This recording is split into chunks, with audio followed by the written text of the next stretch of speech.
La pénibilité, c'est un sujet très sensible de la réforme des retraites qui se prépare actuellement. Pour le gouvernement, c'est un marqueur de gauche très important de cette réforme qui est au départ quand même une réforme qui vise à combler un déficit financier. Mais pour emballer un peu justement la réforme et ne pas en faire un calcul uniquement financier, Jean-Marc Ayrault et son équipe essaient de montrer qu'il y aura aussi des droits nouveaux.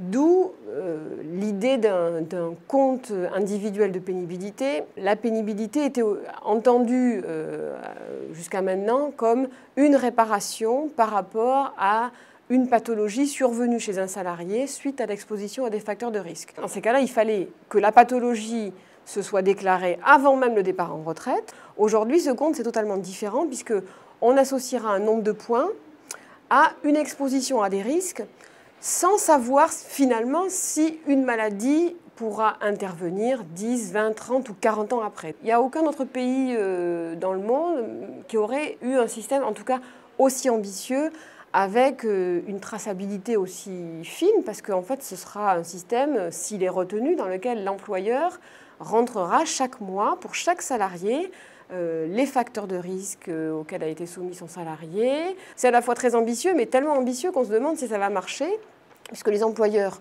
on ne sait pas très bien comment ils vont remplir ces fiches ou ces bases de données.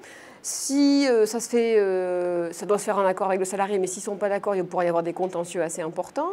Il y a ensuite la question de comment savoir, comment seront bonifiés tel ou tel risque professionnel, le travail de nuit, combien de points, le port de charge lourde, combien de points. Il est très difficile d'associer à un nombre de points précis des avantages précis. Et encore plus difficile de dire telle maladie vaut tant de points. Et ça, là-dessus, il va y avoir sûrement de la discussion. L'autre point aussi sensible, bien sûr, c'est le financement de cette réforme, puisque on se demande qui va payer. Alors, en particulier, ce sera sûrement les entreprises, peut-être par une taxe mutualisée sur tout le secteur économique, mais il est vraisemblable que les entreprises qui, dans leurs effectifs, en tout cas dans leur activité, ont des activités pénibles, auront sûrement une surtaxe à payer, ce qui peut paraître logique, mais ça peut aussi les pénaliser parce que certaines d'entre elles, et c'est vrai pour le travail de nuit, n'ont parfois pas tellement de choix et ne peuvent pas dispenser leurs salariés de travailler la nuit, auquel cas elles mettent en péril leur activité. Donc c'est un peu la double peine pour ces entreprises